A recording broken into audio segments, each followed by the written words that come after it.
Yeah, but when we were coming down here to Philadelphia, I was just like, sweet, it's gonna be only like, I mean, yeah, it's like awesome. I get to wear my fall clothes and stuff like that, Right. and I'm like, sweet. Where he's just like buying a I have jacket to buy come extra here. stuff. Okay, let me tell you. In Southern California, we have like our winter, our cold set, and that's the one where like, okay, we have to go up to the mountains, and so we have one set of cold stuff. Like the idea of having 2 or 3 cold days back to back, you know, like I actually have to get clothes for that. Yeah, just for that. But So technically, the panel has started. okay, I think Right? we still have technically 1 minute. Oh, whatever. I will also complain about one thing for 1 minute, which was when I made Get a jokes minute. when I made jokes of LA traffic, a bunch of people wrote to me from other parts of the country to complain about their traffic in other locations. Particularly, I got so many people from Washington D.C. I was like, "Oh, you assholes, you think that LA traffic is bad?"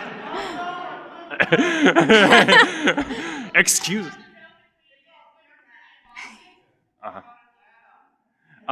Actually, I didn't get anyone from Atlanta writing in from that. Not from Atlanta. Okay. Yeah. So now did we start? Okay, it is 11:29, so I believe it is now the start of the panel. Yeah. We are good to go.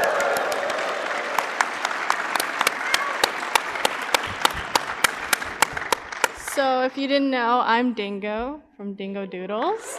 And I'm Puffin Forest, and JoCat's around. He's coming. He's his own like spirit animal. So anyway, I'm Puffin Forest. I run a YouTube channel called Puffin Yeah. Forest, and I make animated videos on. I make animated videos on Dungeons & Dragons and tell the stories online tabletop RPGs. And I do as well.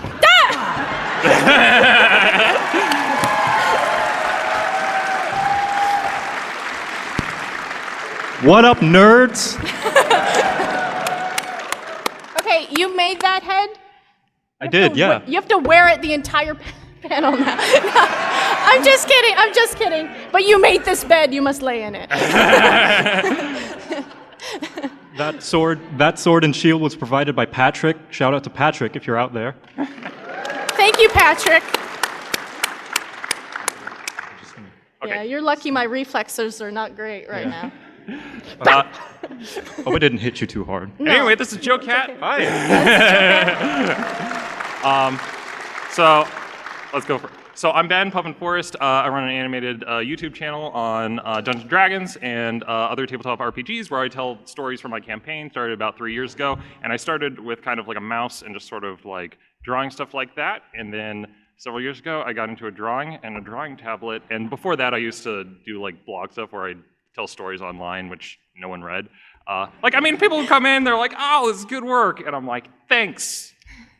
And you know how it is, like online content's like yelling into the void. You put it out, and but I could definitely tell, like YouTube, it was like this was the content I would kind of watch myself. But anyway, JoCat. My name is JoCat, and I do animated D&D content on YouTube called the Crap Guide series, where I inform people the best way to play D&D, which is to play it wrong. And I'm Dingo from Dingo Doodles, and I animate. I animate a D&D series, pretty much of like a campaign that I had played, called Fool's Gold. So I'm doing episodically, kind of like a retelling of it through animation. So, yeah. And other stuff. I do other stuff too. I do like guest spots. I had you guys as guests, which was fun, and I do some live videos too. But mostly, I have a real passion for D&D. I'm on a D&D kick, so I just keep pumping out the episodes because you guys keep hyping me up, and then I'm just like, I guess I'm doing the next one because I'm just excited now. Yeah. And we are part of something that is ever growing, the D&D animation community. Yeah. It's getting larger and larger by the moment. Like It's kind of crazy. Yeah, that was crazy because I think it was like 2 years ago I released the video "Why Won't My Character Die," and then that one got like 100,000 views over like the weekend, and then it just kept like growing from there because I had been making it for like a year, where it's just like you put it out, and it's like Yeah, thanks. Ben, you were sort of like the first big one that everyone kind of knew of, and then and people think I'm arrogant. And then further along, there were more people doing things like Dingo, and other people doing branching out. Bashu. Z does stuff as well, and then Yeah. now new We wish he people. was here. Yeah, I could definitely tell like there was some online animated content that got like really good views and people were watching it and stuff like that, and it's like, but there was no one who was doing it like regularly. Yeah, like, okay, and they're just like condensing their campaign into a way that is very interesting, because like other people would do like animated D&D of other things like Taz or Critical Role, but now it's like people kind of doing their own campaign. So you have people like Aiden and like people not even talking about their own campaign, but just talking about the game, like Kaneku and Reba. Yeah, Reba. yeah, and you talk about the game quite a lot in the classes and stuff. Yeah. Yeah, and so there's like, it's really... Now there's just so much to D&D that you can like you have an It's unlimited such a amount of content to huge make. Yeah, it's just thing. Yeah, you you talk can do about anything with anything it. because that's one of the things that lends itself so well to making online content, is that you can talk about your own campaign, you can talk about other people's campaigns, you can talk about theoretical ideas for campaigns, You talk about horror stories. Yeah, you can make an entire series about why it's a good idea to seduce the main bad guy. Yeah, yeah. Yeah, that was actually the funny thing, was that I made the last video I had made, or the previous one, I called it like horror RPG story or RPG horror story or something like that, and people got really confused initially because they're like, oh, it's a bad campaign, and that's what I would assume, and so I had to say like creepy horror RPG so that way, just to clarify. Yeah. Yeah. But yeah, we've all been doing it for like, you've been doing 2 years? I'm going on 2 years in April. You're like 3 years, Ben? Yeah, about 3 years? Yeah. And I just started like this year. So Yeah, well, yeah, you must be done for a year. at yeah, least. pretty much. Yeah, but pretty much this panel is just like, how do we do it? Yeah, I did. How could you do it too? Yeah, from the growing community, we can tell that a lot of people kind of want to do this as well. Not as a career. This is not a panel about how to turn it into a career. Because that was a fluke. That was just like, if you want to turn it into a career, get a time machine and go back to like 2009. No, it's more just like, it really is up to like randomness. It's luck. Yeah. And for us, it was because it was new and Yeah. people had seen it before, so And everybody some kind people want to do it for themselves. Like, I originally started the Crap Guides for my friends, because my friends, I wanted to get them into Monster Hunter. I'm like, how can I explain Monster Hunter to them in a simple, fast way? So that I did that. And, that's really where the heart of it should be, is like, because people want to make these things for their friends and for themselves when, I don't know, like maybe you want to edit down a session of audio that you recorded for your game so that you can play it for the next session and be like episodic, like on the last time on the adventures of the Butt Friends. And, Yeah. I initially did not make it for my friends. As a matter of fact, I kept it a secret from my friends. So because it was just me complaining about or talking about the games and stuff like that. And then it's like after a year or something, I was like, by the way, you guys, Yeah, I kind of made some stuff about you. conversation. Yeah. I make online content, and that was actually the reason I call it Puffin Forest, was it was just like 2 random names, so that way it was like an alias or something. But I mean, it's like there's nothing like horrendously embarrassing for them. put it on the table. I'm pretty sure there isn't. But anyway, so let's talk about like writing Yeah, and how do you- making. Yeah, so How it's do like you the start? first couple steps of like what we have to do in our process, Right. right? So the thing that starts is writing. You have to write. You have to figure out what you're gonna do. What is the thing that you're passionate about, that you want to put out there?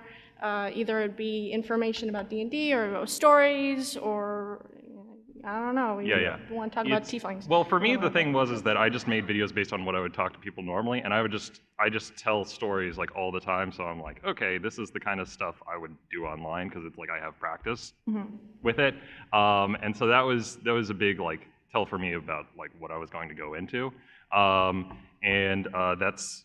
then after a while, it's like, oh, okay, people come back for that and they enjoy that, and so it's like, okay, this is the kind of content that they're interested in. But how do you condense D&D into a story that's like 10 minutes or less? 10-minute video or so. How do you? Yeah. It's a lot of pain. I struggle with that myself.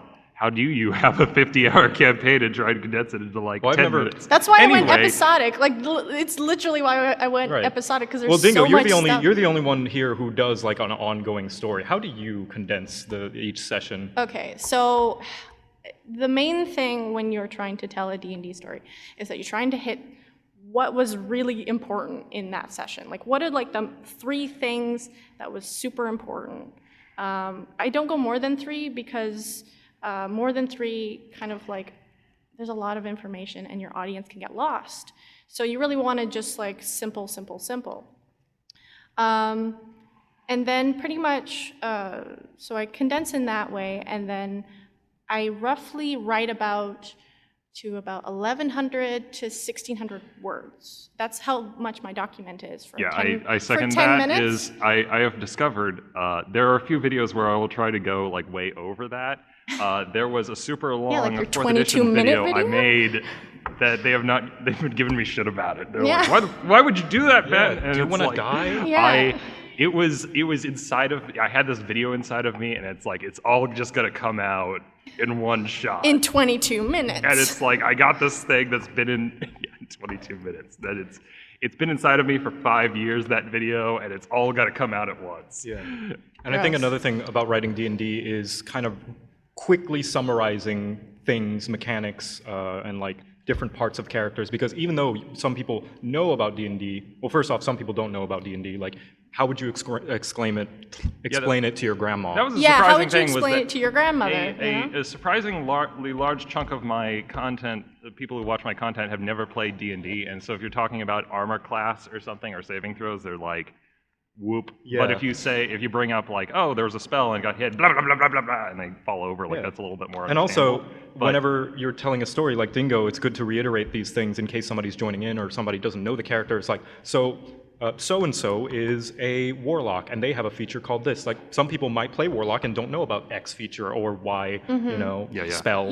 Every time And then you- quickly summarize it, like, with this feature which does this, Yeah. and in this situation, And then you can kind of reiterate, like Right. every couple, like I usually have a rule for myself of like every 3 episodes or so, I try to go back and just kind of remind the audience of what's really important, because, they may have forgotten about the major plot points, or like, oh yeah, that character exists, it's like, you gotta remind them.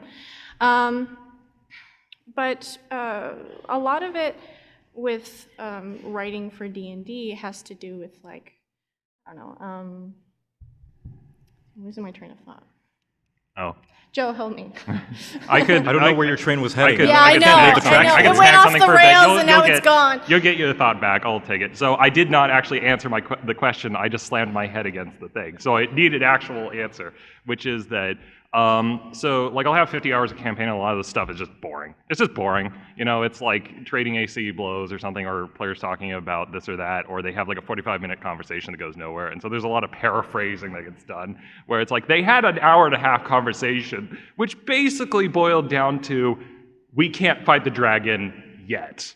Yeah. And then, so a lot of the stuff just gets boiled down, and then I do know that like, it tends to, people kind of prefer like a setup, development, payoff kind of a situation. Like if you just say, oh, this funny thing happened, it's like humorous, but it's not like a video. It's just something that's funny. There are some videos I made where it's like a bunch of random stuff, but people kind of like introduction, act 1, act 2, act 3 kind of a thing. And like, I remember in one of my videos, I talked about how there was a new player who got introduced to the group, and it's like, new player, first level, Ben. And the thing was, I never followed up on that character again. They just kind of got introduced, and everyone was asking me like, where is the character? What happened to them? Did they live or something? Because they felt like that was an Act 1 set, and that it didn't follow through on the 2 and 3. But I was following through on other stuff. But anyway, it's like, I do notice that people kind of prefer a development that happens. And if a character smacks another character on the back of the head, it's like, that's funny, but like, if they have a history, it's hilarious, or something, or they have some kind of a background that would make it more interesting. And so in a D&D game, you have lots of random stuff that's happened. Dice is being rolled, and really I feel like almost the narrative is, to some extent, a lot of the narrative gets developed like the day after, or when you're like thinking about it after the fact, where you're like thinking about what happened, and it's Finally connect the coalescing. dots. Finally Yeah. connecting the dots. Because in and the heat of the coalesces moment, you to a don't think story. of, like, especially when it comes to discrepancies and plot holes. Because when you're playing D&D and it's off the cuff and it's improv, you don't think about that stuff. A big one was the Malachar storyline, where it's like the main villain, so they're fighting, and then the main villain, like they disrupt it, but one of the players has to leave, and then they get sent off to all these other locations. And at the time, it's kind of like, oh, it's sort of a letdown, but then you piece the story together after the fact, and it's like, this really was a satisfying end to it because of these things and how it developed. And yeah. Yeah, it's mostly just like writing to the core. Yeah, Whatever the core is. My personal preference, I think I would do if I did make story, because we've all been talking about making storytelling, and I haven't done it, but I have thought about it, and I think what I would do is you can cut out combat, like specifics. You can just be like, they fought, they won, or if somebody said like a specific, think less about what like they did and what the general like thing is. I'll follow What that did they up, do? which What is was the that conclusion? In a TV show, the fighting actually goes over like really quick a lot of times, and even in like an anime where it's like it's a long time, like that fight will be like a pause, and then they're like looking at each other, and a thing happens, and then they pause And also, or something. yeah. And they don't go like blow by blow. And even if you read like a novel, it's not like Aragorn hit the orc hits him back. Aragorn hits the orc, or something like that. It's And like even they trade blows. I actually don't necessarily. A lot of times, players would try, or this is an area where sometimes I disagree with other GMs, where sometimes they'll add like flavor to it, of like add other description into it, and I feel like sometimes that can add baggage to the combat because suddenly it's now bloated, or something. Where I prefer to kind of play the combat straight and just be like, okay, mechanically this is what happens, and then after the fact we can narrate in our head like this is the way it went down. Of this was just a beatdown, just whoop-pap, whoop-pap, whoop-pap, and then he's like down. Same thing with dialogue as well. You can just like summarize, instead of what they were saying, what is the general conversation about? Get to the core of it, yeah. and what was the mood? If they were mad, make them really mad. It's like you really want to get to the audience as quick as possible of like what is happening. So just condense and move to the main core of it. Instead of so-and-so says this, and then NPC says this, so-and-so says this. No. So-and-so goes to talk with NPC about blah, blah, blah. They learned this and that, and then now we know what our next objective is, or now so-and-so is mad and goes and has a tantrum. Yeah, and I think also, I think also a really important thing with writing, especially with retelling a story, is never to try to force emotions onto your audience. It's pretty important because you can always tell when a writer is trying to force an emotion of just being like, you feel bad for that character, and then the audience is like, no. It's like proper build-up. Like the sad it's always the worst part of the when you movie start when putting it's like the sad sad music in, plays, and it's like, no, I'm not feeling it. Honestly, he's better off. When I had he was kind of a jerk. When I had like he burned down that entire, like he started burning that hospital. Like I feel a little bit bad, but not like too bad. Yeah, and I mean when I had one of my episodes that I did, which was I think episode 5, and one of the spoilers, but one of the characters died. Yeah, not the playable characters, but it was an NPC that like my character really cared about, and to me, I was devastated because I was just like, I love this character, but I didn't know what the audience would think. I was just like, look, you guys don't know him very well.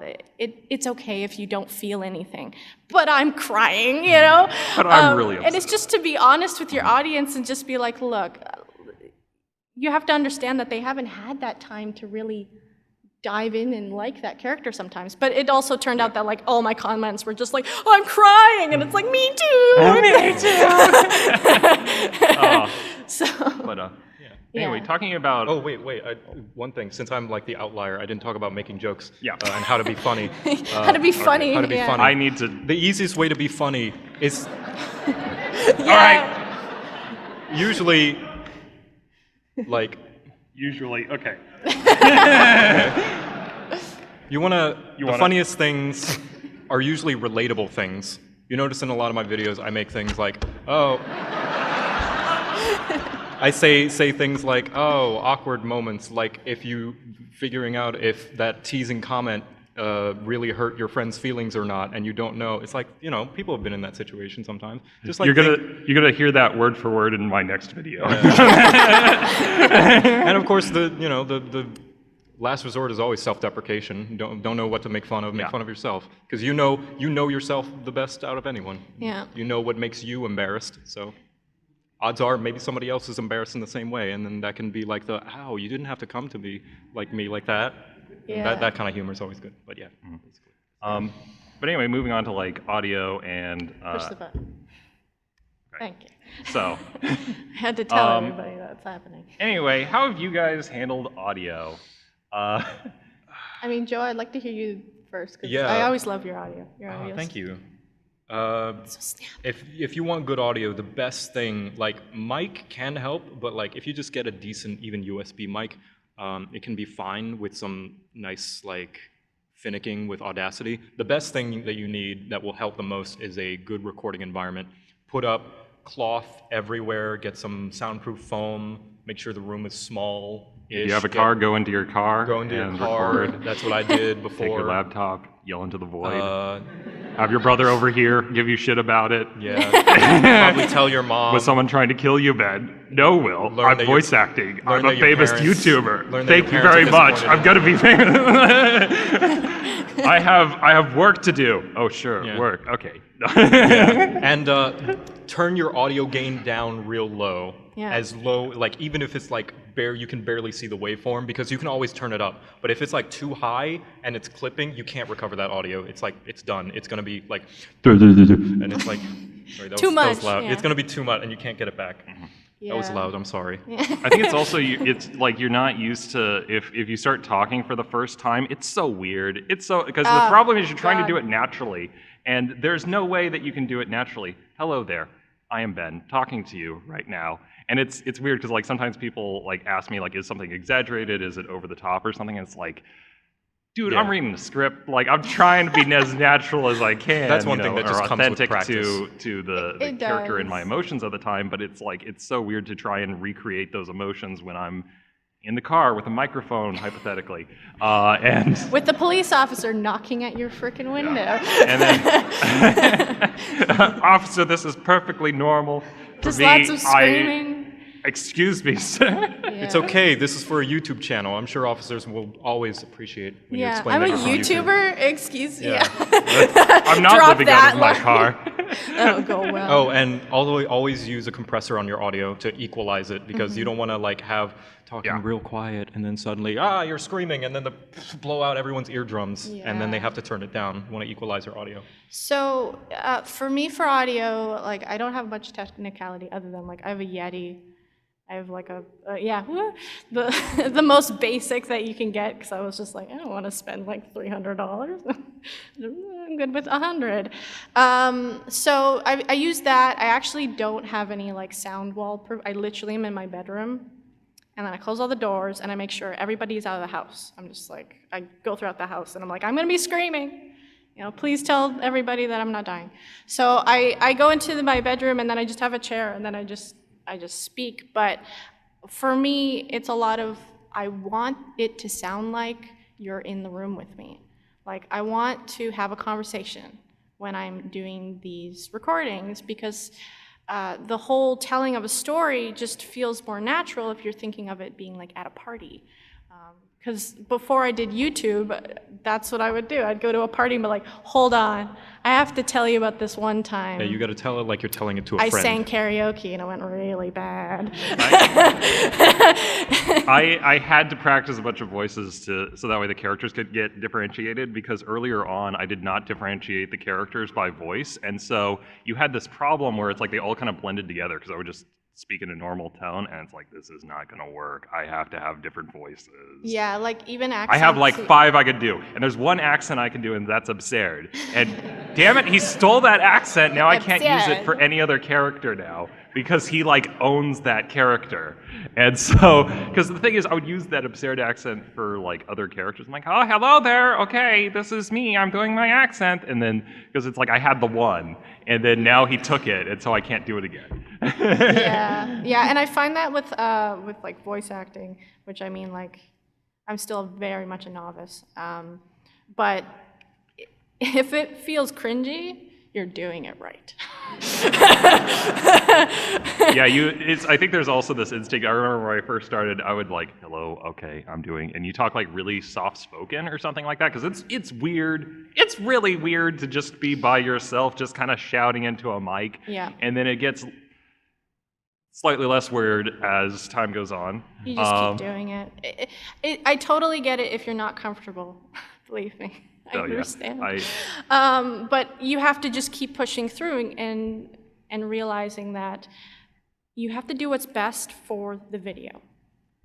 Sometimes that means putting your, anxieties aside and being like, okay. Just put your pride aside. Put your pride aside, and just put it out there. Be embarrassing. There's so many times when I finish a video and I can't even watch it when I'm done. I cannot watch some of my older videos. The latest, I'll go back like a year. And then no, I'm talking before about my that does not now exist. video. I'm talking about my now videos. I'm talking about like the last video I posted like a couple weeks ago.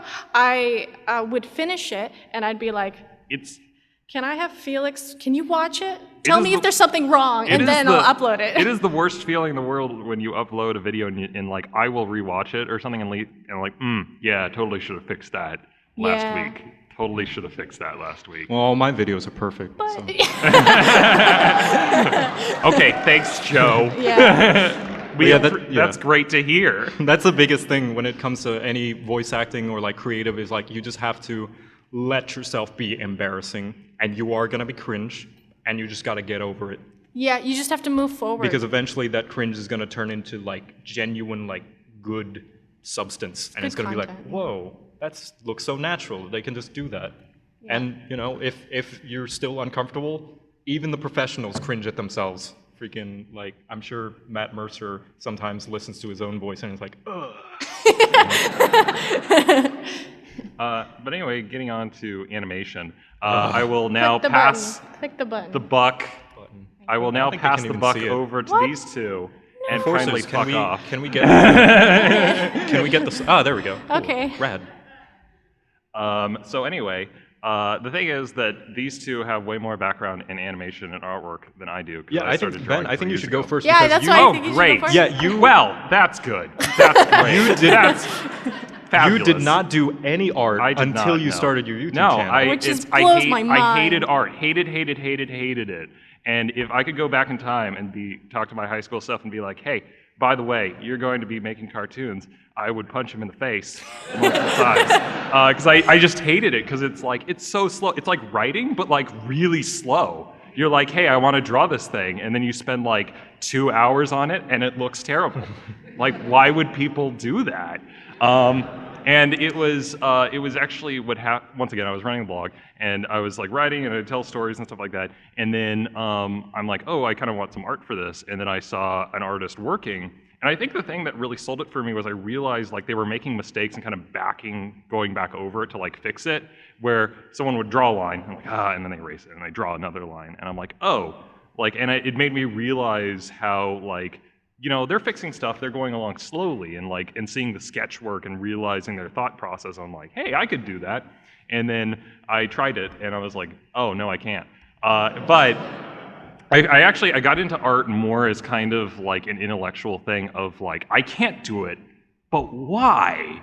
And it's like, and it's so like I just kept puzzle for you. and I kept practicing at it. But also, when I first started, I just used a mouse to draw, and that was why the character designs were the way they were. It'd be like 2 circles for eyes, and then an oval, and then 2 glints. Didn't you use MS Paint?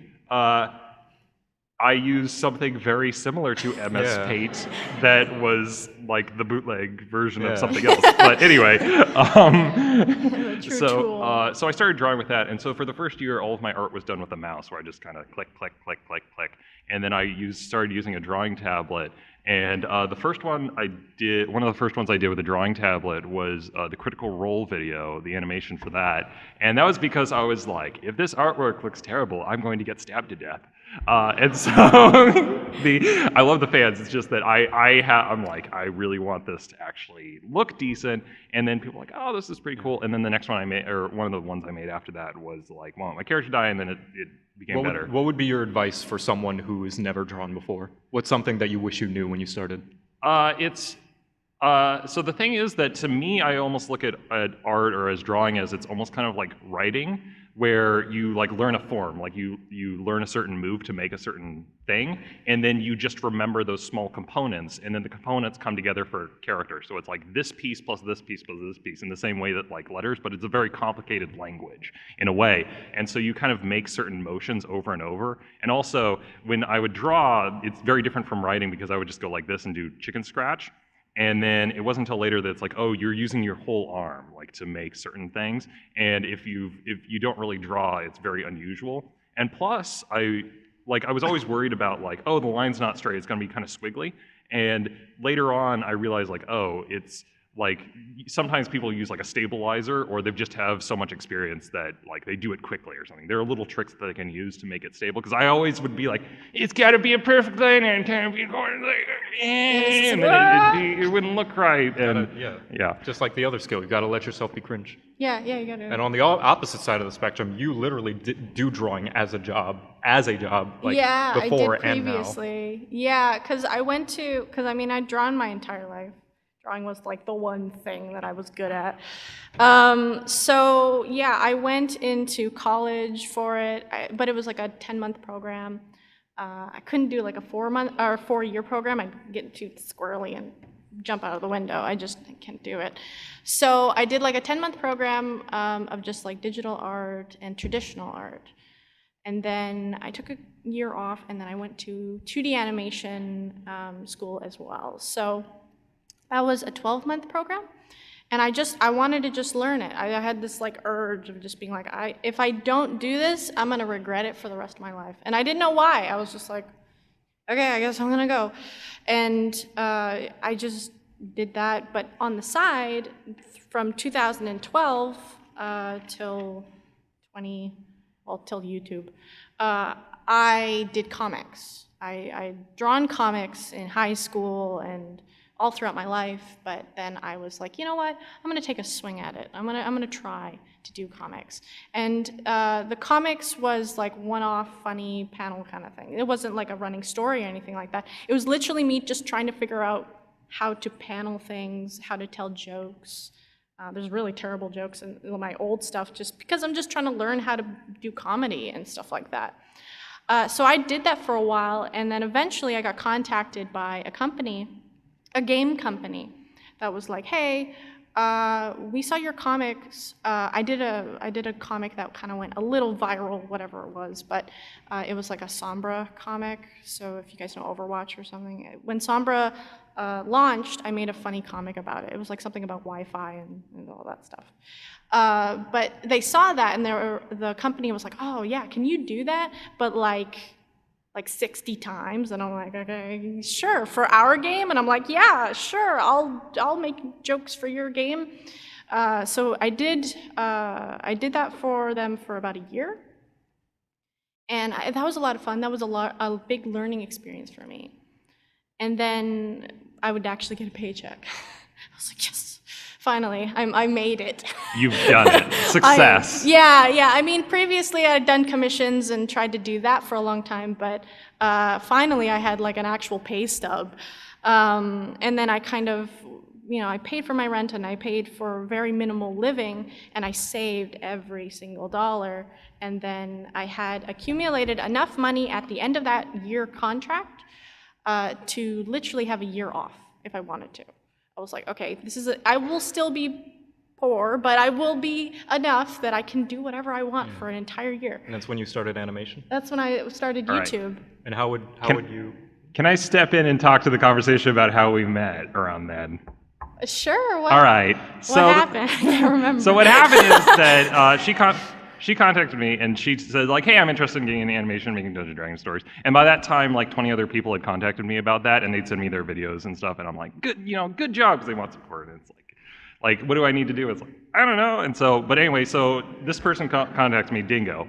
And she's like, oh, I'm thinking about making a video. This is going to be my first video. Well, I'd already done the video. I literally had, it was my very first video, which was the karaoke video. Yeah. And then I was like, and so, I put it on Twitter and I tagged him in it, and it says, hey, you kind of inspired me to do a funny D&D story. Like, threw it at you. And so I check it out, and I'm like, this is really good. This is your first video? Because I was coming at it from like, oh, like I had never drawn before, and so and then like I see it, I'm like, this is your first video? This is really good. And so I'm like, and so so if he was a real artist, he would have been like, it's garbage. I was trying,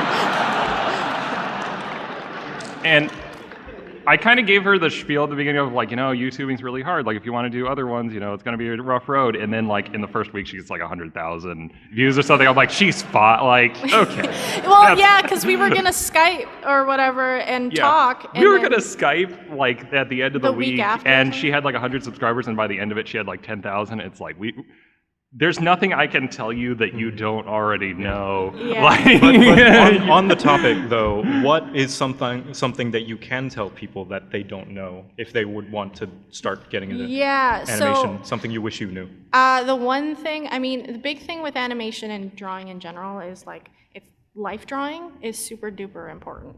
I didn't realize how much life drawing was important to me until like I left college, and then I didn't have it all the time. So what is life drawing? Yeah, life drawing is pretty much when you have like somebody naked stand in front of you, and then you have to draw them.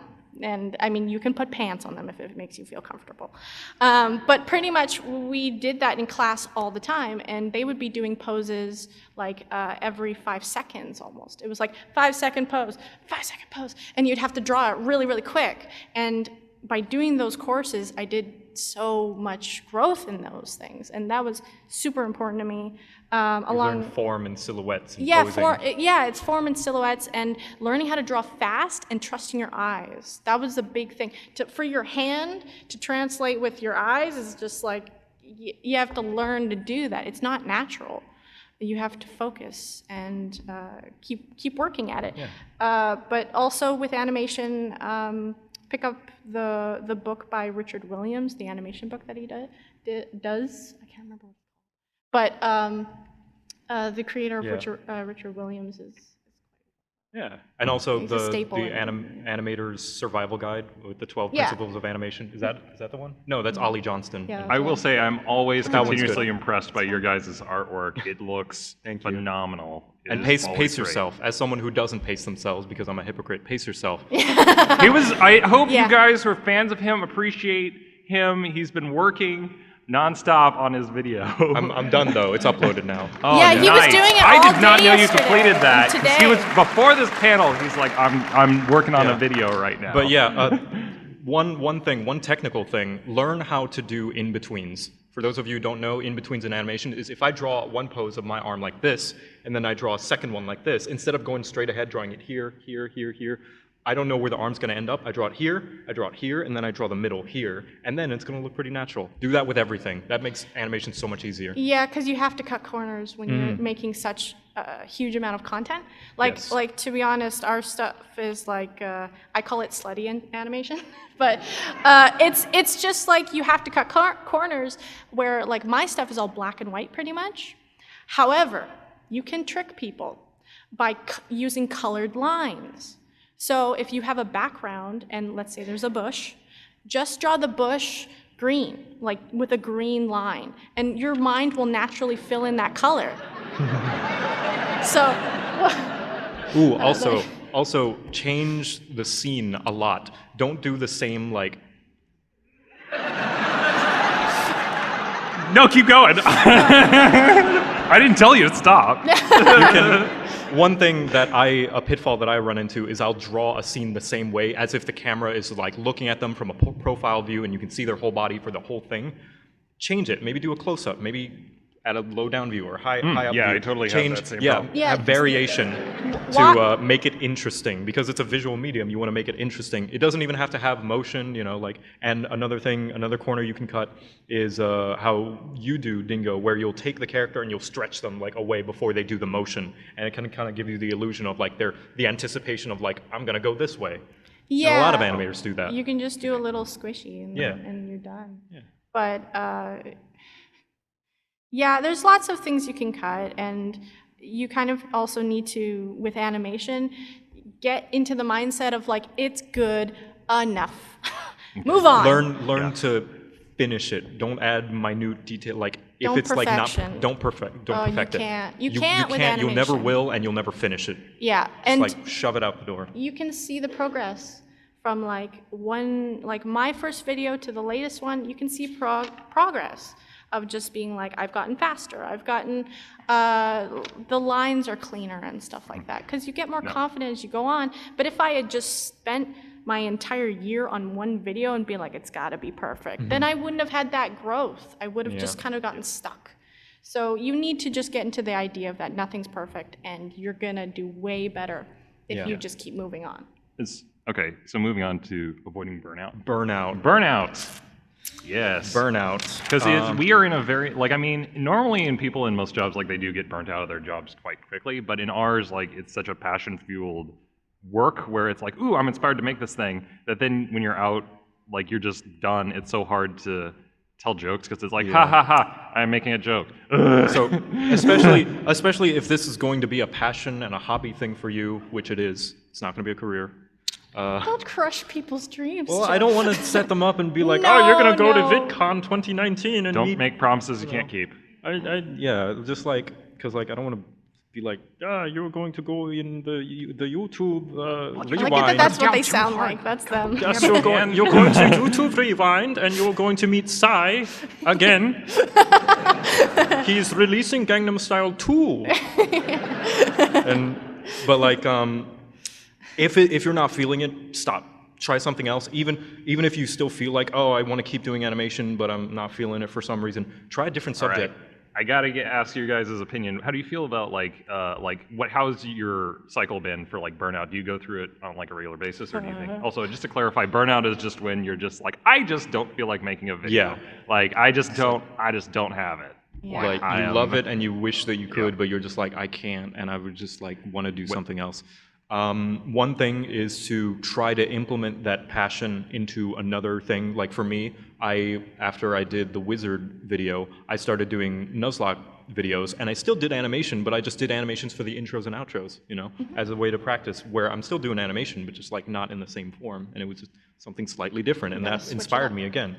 Another good way to just get rid of burnout is to go live and, you know, have a life, maybe not travel if it's expensive. You can hang out with some friends, you know, just do things, go to your So job. once a year you do that one hang out with friends thing, and then Yeah. it's like I have fulfilled my quota, Yeah. and that has Yeah. replenished. You'd be surprised I how can move on refreshed you now. are, and like how many ideas you'll get when you're not like just hunkering down and just like you can't really force it when it comes to like inspiration and like the No. passion being I mean, there. you get burnout anytime you do a thing over and over. Like I got into running D&D games. I was running like 3-4 sessions a week, and I'm like, man, I love D&D, but not like that much. Like I love it Yeah. like this much, You're eating not too this much much. cake. You have too much cake. You know, Yeah. it's like you're just eating it like every day. Yeah.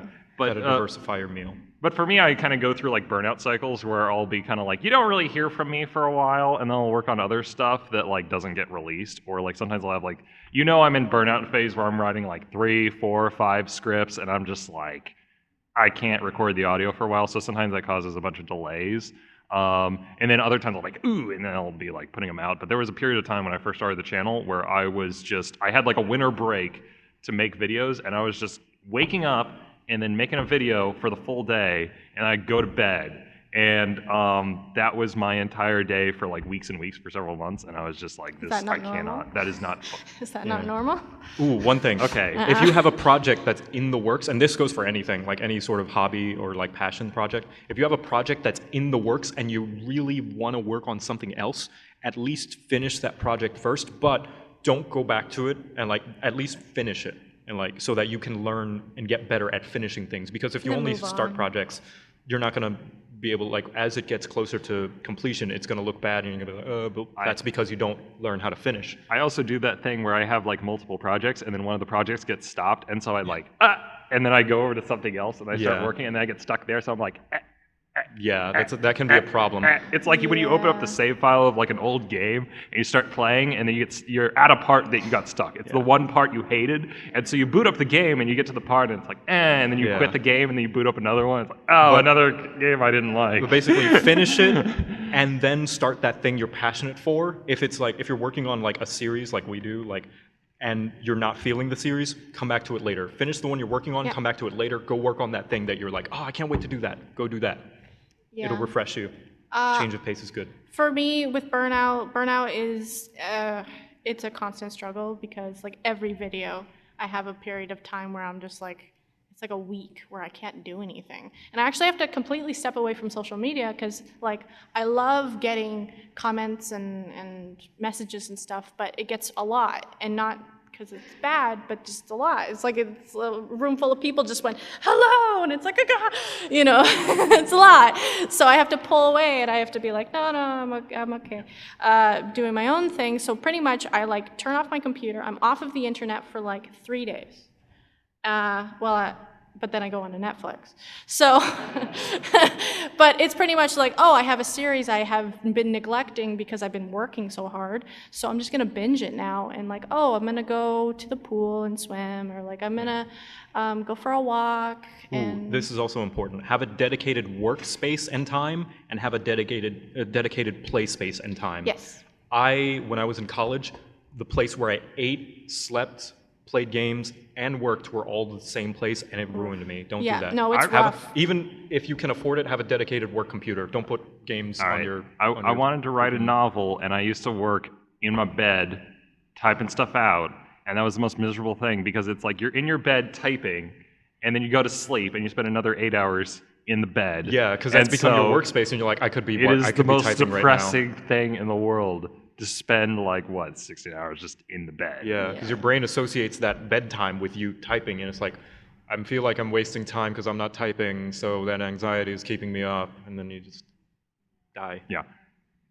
But anyway, do we want to move over to Q&A stuff? Yeah, we can. I think we covered pretty much. I think we got it all. Yeah. We probably missed a whole bunch of stuff, but we'll remember. Oh, it, yeah, like we did, 10 definitely. minutes, a good 10 minutes once this panel's done. It's like we totally botched that, didn't we? Yeah. So now we're gonna open up to Q&A. Yeah. Do we have Do microphones we have that microphones we can for people to line up? line up? Yeah. Yeah. Or do we have people that are very loud? Over there? Where? All right, you're very loud. You can say question. Where's? I wanted to say, Dingo, I didn't realize you were Electric Buddy Comics. I've been Oh. that for a long time. Yeah. Awesome. Yes. How do you record your no rap? Actually, we have mics Oh, we do have a on the mic. 2 lanes if we Oh, can, okay, because got we're it. streaming. Okay, They perfect. need Oh to yeah, be yeah, on we're both streaming, sides. and so it's actually better Yeah. to use the mic so that Yeah, if way you guys can go they back and forth. people can hear that. Here, Yeah. yeah. So people can start lining up. He can go first, of course. Yeah. But anyway, Let him the do his question we thing. can. Yeah. Okay. No, after you. Yeah. So, JoCat, how do you record your no breath videos? So I have a stutter, a very slight, because I have fat lips, and it just takes practice. I do a bazillion takes. Like sometimes one line will take like 10 takes, and I just kind of learn the line, repeat it over and over, and just until I get a natural one, just like over and over again, over and over, just practice, rehearse. Yeah. I don't speed it up. Yeah. I just practice. Thanks. So we'll probably just like back and Yeah. forth, back and forth. Yes. All right. There you go. Hello. Hello. Hello. It's okay. I'm getting used to the mic too. This is for JoCat. I'm a very new fan, but a big one nonetheless. I'm am glad. also an artist. I love your art style. I think it's very great. Thank you. It's very fun. And I don't. that's- It's really good. I was just wondering, like, how did you come upon your art style? I feel like it's very hyper-specific to you. So, like, how did you get that? I say this about any like developing art style is learn real life first, learn what you're going to simplify and then sprinkle in parts of different art styles that you like. Like, for example, I sprinkle in a little bit of Disney and a little bit of anime because I like both of those things. But I learned, just like Dingo, life drawing, real life drawing, learn anatomy, because your art style is like a simplification and like expression of how you would see the world in this cartoony style, like how you would simplify it and then develop it from there. Yeah. That's how I came to my style anyway. Occasionally I would see an artist do a thing where I was like, I didn't think of that, and then I would try and implement it in, but every now and then I would go back and learn figure drawing again. Awesome. And also, real quick, did you plan matching your picture? Like, was that with your I jacket did. and your shirt? I did, because this is my outfit. So. Thank you so much. Yeah, of course. All right, that side. Hi. Might I just say it's an honor to stand before you guys. You're like a council of elders or something. But this is a question for all of you. How intensive is your thumbnailing storyboard process when it comes to approaching a video or animation? You assume I do that. You assume? Okay. So I don't storyboard as well. I should. If I ever start do, doing what they do, I should. But I Dingo, do. you probably you Yeah, actually I storyboard. do. I mean, I do like just little guys, but it's literally like at most every day when I try to tackle the video, it's about a minute I want to accomplish. So the thumbnails itself maybe take me about, I don't know, 10 minutes. And they're really, really simple, like just stick figures. I'm just trying to figure out who's gonna be in the shot, what is the shot, like is it an up shot, down shot, side shot, what's happening? And it's really, really quick, not much details. It's very Or simple. a piece of furniture can literally just be a blob. Oh, I can literally go chair, just write down chair. And I'm like, okay, got it. For me with thumbnails, I tend to prefer like characters' faces or like whoever, so that way people have something to identify. Like Otterton video, it's like, oh, Otterton has to be in the video. Oh no, so we're talking about like storyboarding. Oh, I thought I heard thumbnail. Well, yeah, that they use thumbnails. That's for a new storyboarding. art term that we'll tell you about it later. Yeah. I'll teach you about it later. Teach you all of the things. Yeah, yeah. Well, thank you.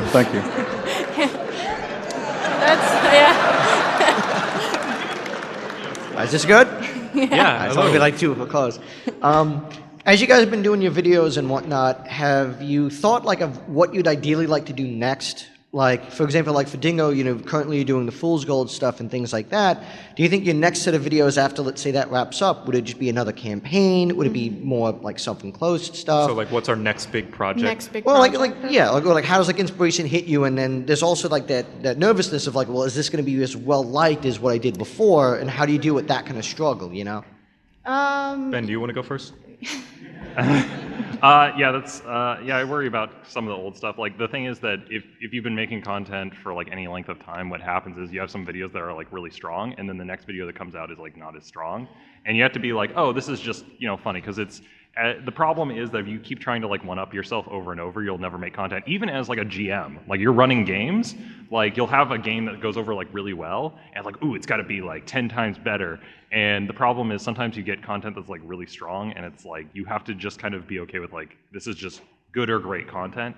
And then there's also the thing where you have this cool idea and you start making it, and it gets like down, it's not as good. It's like you thought it was a 10 out of 10, and it's really an 8 out of 10, and you have to be okay with it being at that level. What about you? I would Joe? like to make like a animated short film, like 10 to 15 minutes, like fully animated.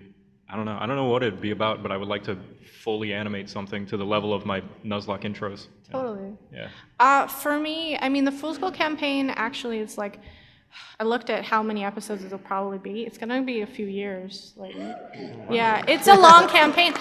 It's like it took a year and a half, so it's gonna be a long campaign. And even starting in the middle, wow, a lot of stuff. But after that, actually on my side, I actually write pilots for shows in the way, and I kind of like try to pitch them to companies and stuff like that. So originally, after this, I was like hoping to eventually get into TV. You know, writing for TV would be really cool. I'm treating this YouTube project as a way for me to figure out how to write a TV show. So like that's why my content's very TV-esque, like It's also a dialogue portfolio. and stuff. It's my portfolio and also my like learning ground. Like I need to figure out how things work. That was part of the reason I started on YouTube was like, even if it doesn't go anywhere, at least I have like a portfolio of artwork that I can like, I have experience with this. Yeah. And as far as the second part of the question, like about how do you know if it's going to do well, you don't. You just gotta trust that what you're doing is you're passionate about, and It's going to be your personal growth. yes, and the only person you can guarantee that is going to like it is you. So make it something that you like, because you can't guarantee anybody else is going to like it. You have to be proud of it. You have to make something that you're proud of. You can't really cater to anyone but yourself. Okay. Thank you. Thank you. Thank you. Next question. So, I was wondering what everyone's favorite video to make was. Maybe not necessarily the most mechanically well done, but what was favorite to make? Like fun? Yes. Kind of thing? Fun. I gotta think of that one. Ben, do you Okay, know? so one that which came out like really well was the latest like Call of Cthulhu video I did, the storyline. I really liked. I also liked the Deadlands storyline where they're going for gold.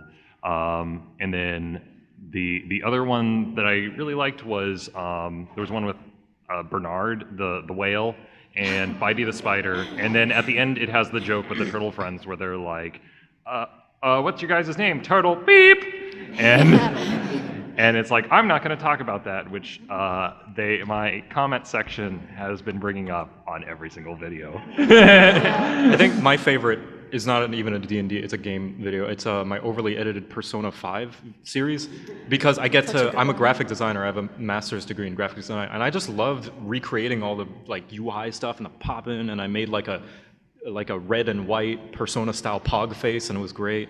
And yeah, that was my personal favorite. I think I have one that's the D&D one, which was like episode 6, which is when Mr. Wizardly comes in, and that was a really fun video to draw because he's just such a bitch. So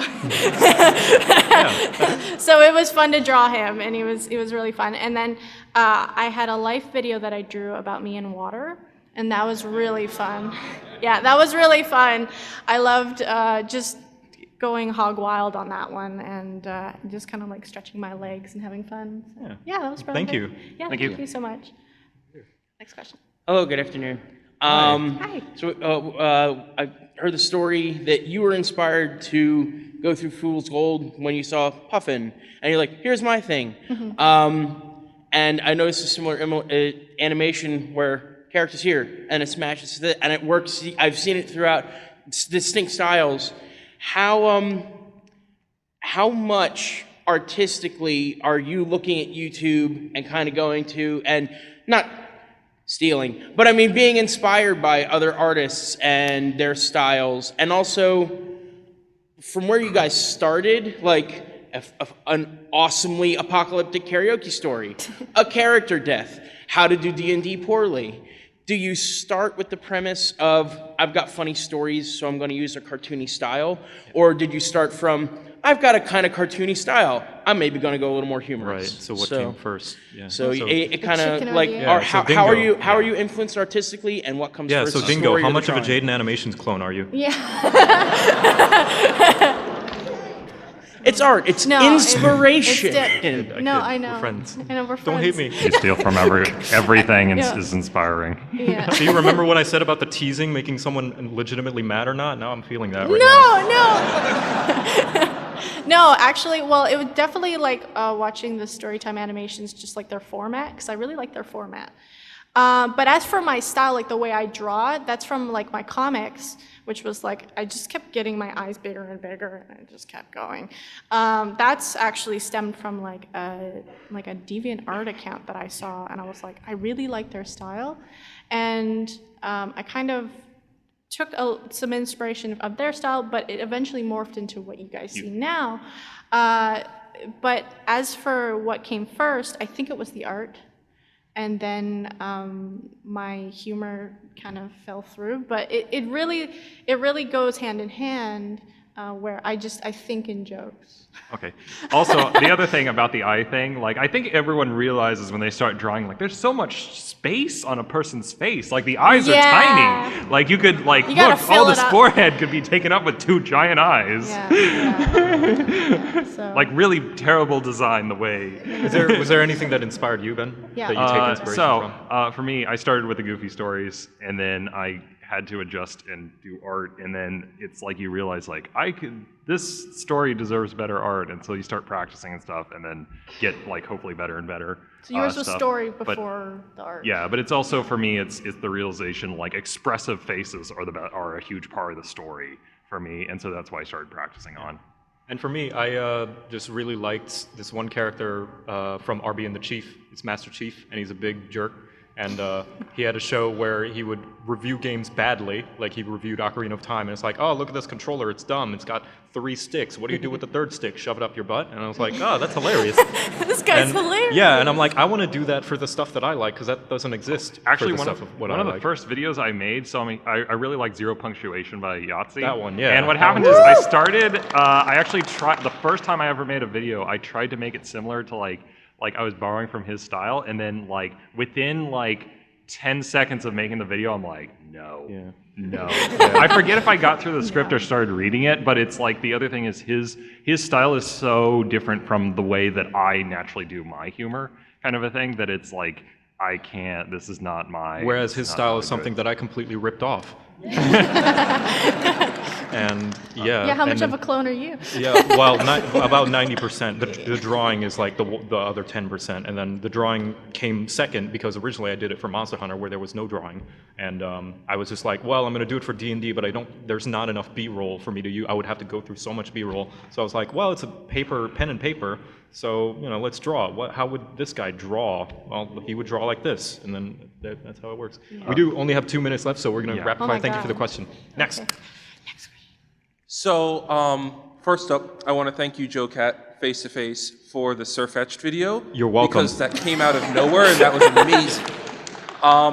But secondly, for the 3 of you, and JoCat specifically, because he made such a big jump in his videos, is what made you decide to do videos on D&D specifically? Why D&D?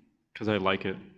Bam! But Next question. Also No. because it's, I think we mentioned this earlier, there's just so much to it, there's so much cool stuff, and it's fun to play pretend, and this is an adult version of play pretend, and there's so many cool stories to tell, for me personally. Yeah, I mean, with me, Dungeons & Dragons was way more interesting than my life. So I was just like, this seems like a way better story to tell people than my actual everyday. All right, Ben, go fast. Yeah, we have time for maybe one more question. Yeah. Say it really Ben, quick. you didn't answer. Go You didn't fast. go fast? Fast, quick. Don't tell a story. Anyway, I love Dungeons & Dragons, and so that's what I do. Anyway. Okay, perfect. Okay. Next. Yeah. Hey guys, so you have all become really successful in your own right, and it sounds like you all started just doing this for fun. Yeah. Yeah. The quick question, how many hours a week do you actually spend working on this? And is it supplementary income or full-time now? For me, it's full-time. Full-time. And Full-time. the thing is that when I do an animation, it's a huge time sink, and then other times it can be kind of slow. if Yeah, I'm doing it's scripting. inconsistent. I think if I were to average, it would be probably like a typical 40-hour work week. Mine's 40 to 60. I work on a consistent, like I work 5 to 6 days a week, which is not healthy. Don't do that. Yeah, thank you. Okay, one more, last question. So sorry, anyone who we didn't get to.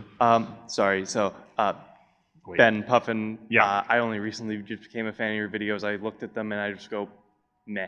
But then I started watching them. I'm like, this guy is actually pretty cool. This is mainly for you then. My group is so bad with remembering what it is. I actually end up having to become the group chronicler.